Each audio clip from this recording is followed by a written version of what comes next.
Hello guys, welcome to Pakistani real action. तो कैसे हैं आप सब? उम्मीद है आप सब बढ़िया होंगे और मजे में होंगे। मैं नाम मुबशर गाइस, लद्दाख के पहाड़ों में जहाँ पर नेटवर्क आना एक टाइम पे नामुमकिन होता था, आज भारत वहाँ पर 5G ले गया। ये एक बहुत बड़ी भाई मतलब तकनीक है और किस तरह पॉसिबल हुआ है।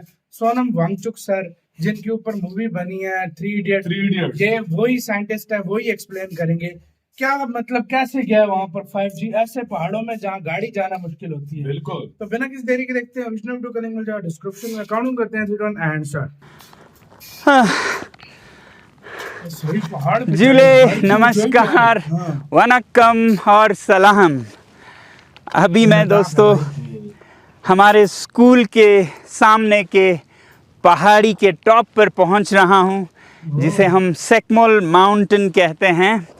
और यहाँ पर मैं आपको एक बहुत ही दिलचस्प टेक्नोलॉजी की कहानी बताने जा रहा हूँ, जो कि शायद दुनिया में पहली बार हो रहा है और भारत में हो रहा है। भारत की टेक्नोलॉजी है।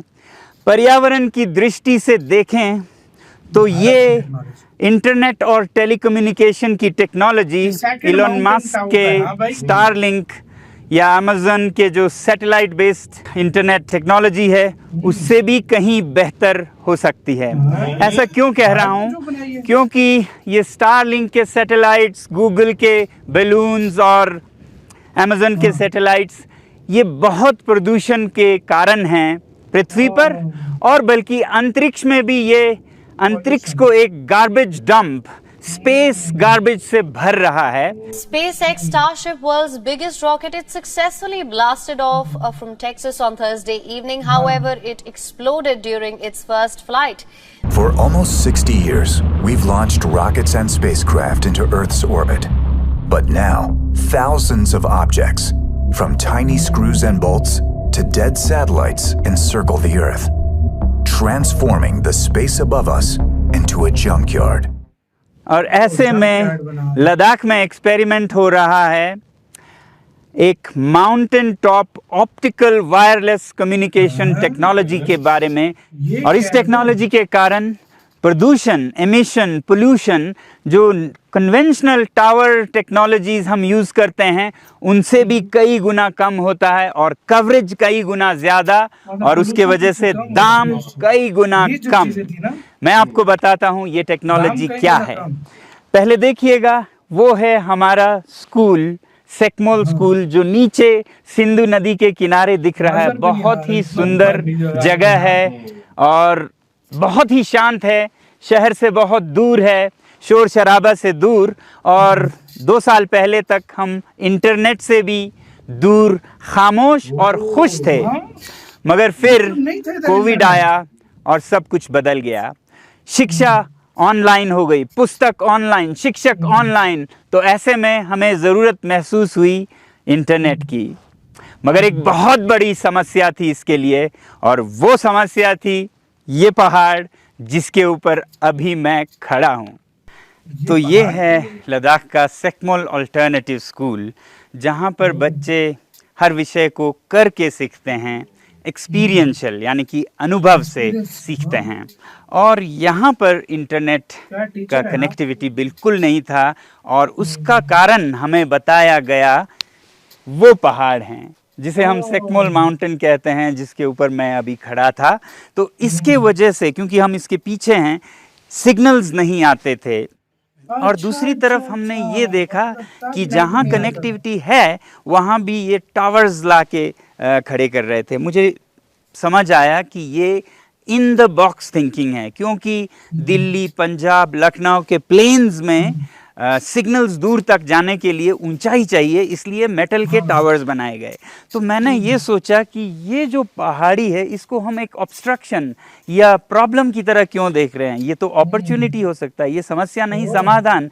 इससे बड़ा टावर भला दुनिया में क्या हो सकता है? ये जो छोटे टॉय टावर्स हैं ये तो 60 फुट 70 फुट हैं, और ये 600-700 फुट का हमारा सबसे बड़ा टावर। तो एक तरह से जहां इलॉन मस्क सैटेलाइट्स भेज रहा है या फिर गूगल बलून्स भेज रहा है, हमारे यहाँ पहाड़ों में बहुत कमियां हैं, मुश्किलातें हैं, मगर हमारे एसेट्स हैं ये पहाड़, जो कि आपके सबसे बड़े टावर्स हैं या कहिए सैटेलाइट पॉइंट्स हैं, तो इस पर अगर हम सिग्नल ट्रांसमीटर्स और रिसीवर्स लगाएं तो ये पूरा उसके कवरेज में आ जानी चाहिए। तो इसके लिए हमने टेलीकॉम कंपनीज से कहा कि आप पहाड़ को टावर क्यों नहीं बनाते। तो उन्होंने पहली बात तो ये कहा कि ये तो हमने सोचा नहीं, हम तो टावर ही करते हैं जहाँ भी हो, पंजाब में, दिल्ली में। मैंने कहा कि यहाँ तो टावर का बाप है, तो क्यों आप छोटे लोहे के टावर्स लेंगे। तो फिर वो सोचने लगे और बोलने लगे कि हम पहाड़ को टावर कैसे बनाएंगे, वहाँ पर तो हमें पावर सिस्टम ले जाना बहुत मुश्किल होगा, क्योंकि हर टावर पे 7 से 10 किलोवाट का पावर चाहिए। तो पहली बात तो मैंने कहा कि टेक्नोलॉजीज बहुत बदल रही हैं, क्या आपको पक्का 7 किलोवाट का एक जनरेटर ले जाना पड़ेगा? क्या छोटे पावर कंज्यूमिंग सिस्टम्स नहीं हो सकते जो कि सोलराइज कर सकते हैं, सोलर पैनल्स और बैटरी बैंक से कर सकें? और श्योर इनफ तब मैं रिसर्च करने लगा और मुझे पता चला लाईफाई और ऑप्टिकल वायरलेस कम्युनिकेशंस टेक्नोलॉजीज़ के बारे में। और अपने भारत में ही एक कंपनी इस पर काम करती है, उनका नाम है नवटेक, गुजरात में। तो हमने उनसे संपर्क किया और वो बहुत ही खुशी से हमारे साथ कोलैबोरेट करने को तैयार हुए। तो अब हमारे पास टेक्नोलॉजी था ऐसे एक लाइट बेस्ड, जिसमें light flickering of the light से ही इंटरनेट के सिग्नल्स चले जाते हैं, और पावर 10 किलोवाट के जगह पे 100 वाट 200 वाट इतना ही था। तो इसका मतलब है अब हम इतना पावर तो सोलर पैनल से कर सकते हैं और उसके लिए पावर बैंक्स, बैटरीज बना सकते हैं। मगर तब टेलीकॉम कंपनीज ने फिर कहा कि ये टेक्नोलॉजी तो नया है, मगर फिर हम पहाड़ के ऊपर बैटरीज को कैसे मेंटेन करेंगे? वहाँ तो -30 -40 का तापमान होता है और हमारे बैटरीज जम जाएंगे, फट जाएंगे। हमने कहा हर समस्या का एक समाधान होना चाहिए। अगर हमने घरों को बिना किसी फायर के, हीटिंग के +20 पर रखा, -20 में, तो हम बैटरीज को भी +10 15 पर रख सकते हैं। हमारे पास टेक्नोलॉजी है, चाहे फिर वहाँ -30 या 40 हो।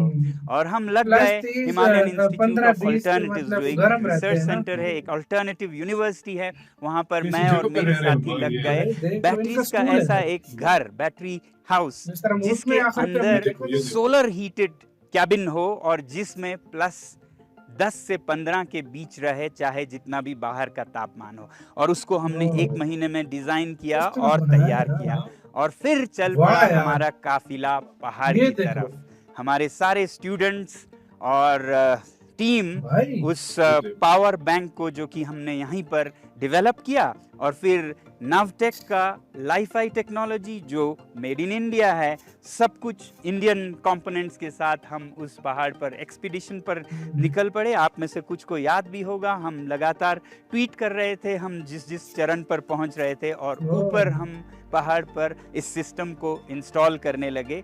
और फिर फरवरी यानी कि सर्दियों के कड़कती ठंड में, जहां तापमान -15 -25 तक होता है, पहाड़ी के ऊपर हमारे साथियों ने लेज़र का टेस्ट किया, ताकि ये जो लेज़र बीम्स हैं जिसमें कि इंटरनेट की सिग्नल्स छुपी हैं, वो टावर से ट्रांसमिट हो और माउंटेन टॉप पर रिसीवर में रिसीव हो ये लाइट सिग्नल्स, और फिर वहाँ जो ट्रांसमीटर है वो स्कूल तक ट्रांसमिट करे, और स्कूल के रूफटॉप पर जो रिसीवर्स है उसमें आए। इस सारे जद्दोजहद के बाद जब सिग्नल आई तो इंटेंसिटी ये था।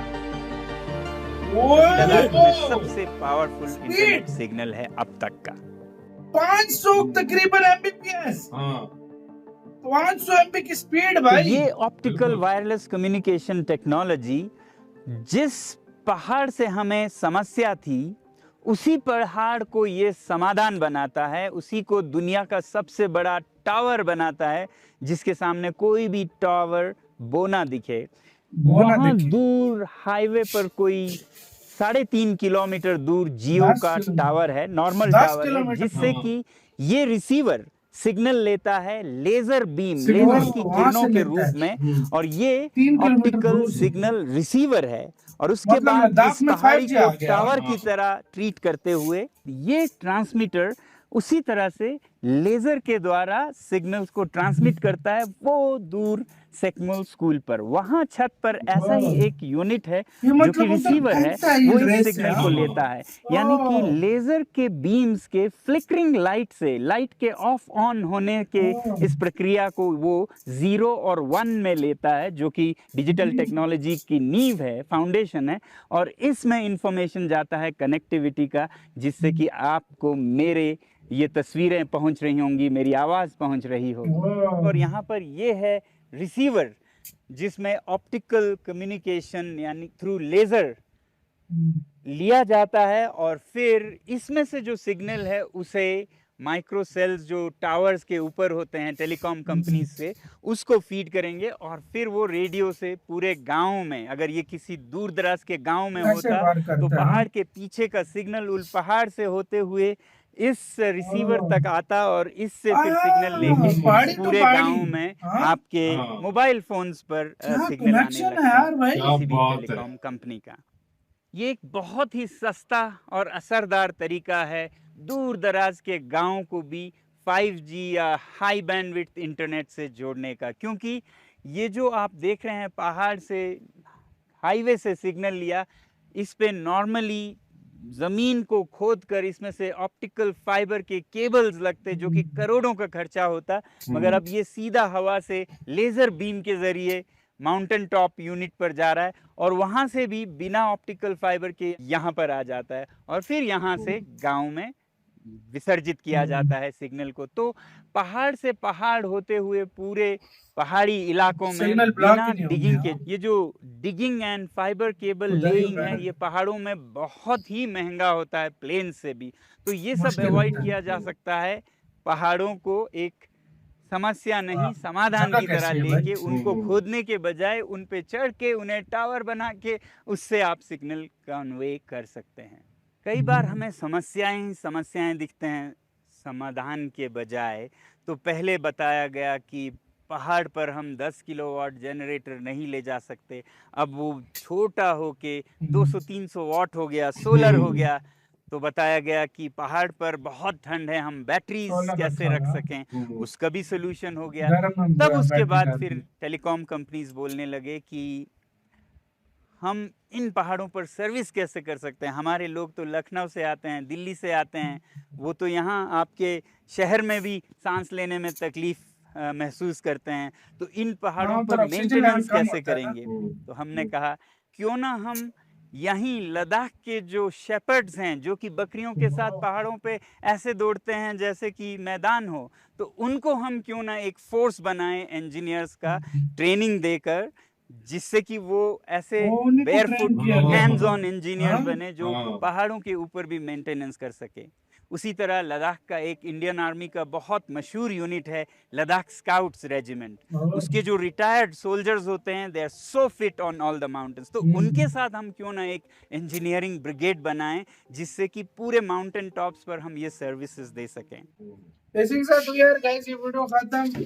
यार भाई साहब, ये टेक्नोलॉजी है भारत के साइंटिस्ट की और भारत की, भाई सीरियसली यार सैल्यूट। सबसे पहले सर को सैल्यूट है, इन्होंने किस तरह का आइडिया लगाया। सबसे पहले तो हमारे पास बड़ी पहाड़ी टावर है, मजे की बात गवर्नमेंट ने इनको साथ दिया इनका, और फिर वो इस तरह वो मतलब कंपनीज ने साथ दिया इनका, और गवर्नमेंट मतलब जो मतलब फिर ऊपर से भी जाहिर बात है उन्होंने बोला होगा जब ये बंदा कर रहा है तो उसके, और वो जिस तरह बैटरीज को फटने से बचाने के लिए मतलब किस तरीके से उनको डिजाइन किया, वो ड्रम्स वगैरह सब बना के उसमें वो भाई पहाड़ों के ऊपर मैंने आज तक सिग्नल नहीं देखे ऐसे पहाड़ों के ऊपर। वाकई में आपको कहीं भी सिग्नल नहीं मिलेगा। 500 की स्पीड यार, 500 की, वो ऐसे पहाड़ों में 500 Mbps की स्पीड आ रही है। भाई ये कैसे कर रहे हो यार, हैरान हो जाता है सच में अगर इस तरह की स्पीड है तो। इधर हमारी 10-15 ज्यादा से ज्यादा 15 तक आती है, 15 या 20 आ जाती है 4G। पृथ्वी भी महफूज, खर्चा भी कम, जो ऊपर खर्चा आता है या जो सिम वगैरह डाटा की प्राइस भी कम। उसके बाद पहाड़ में जाम मर्जी चले जाओ, आपको इंटरनेट मिलेगा। क्या कमाल का यार आइडिया। ऐसे मैं कहता हूँ साइंटिस्ट को सैल्यूट है यार, सच बताओ। इनके ऊपर हमने एक वो 3 इडियट्स मूवी भी देखी थी, जो इन्होंने बच्चों, अच्छा ये बच्चे अभी वही स्कूल है, स्कूल है, यार सल्यूट है यार, मैं सच बताऊं यार, सल्यूट है इनको। इन जैसे साइंटिस्ट आगे आते हैं, वो आगे जाकर फिर जो है ना ये और ये जो बच्चों को पढ़ा रहे हैं ये सारे साइंटिस्ट बनेंगे सबसे ना। बड़ी बात मेड इन इंडिया, इससे पूरी दुनिया सीख सकती है। पूरी दुनिया में टेक्नोलॉजी और मेड इन इंडिया के नाम से पहले ऐसे के लिए वो स्टारलिंक बना रहा था, लेकिन वो सारा प्रदूषण फैला रहा है वाकई में। और भाई लेकिन वो बनाने से पहले भारत ने बनाया, भारत ने कर दिया यार, ये क्या कहते बात हैं। है यार, आपको क्या क्या बात इसका है। कहना है अपने कमेंट सेक्शन में देना, बहुत ज्यादा ख्याल रखिएगा।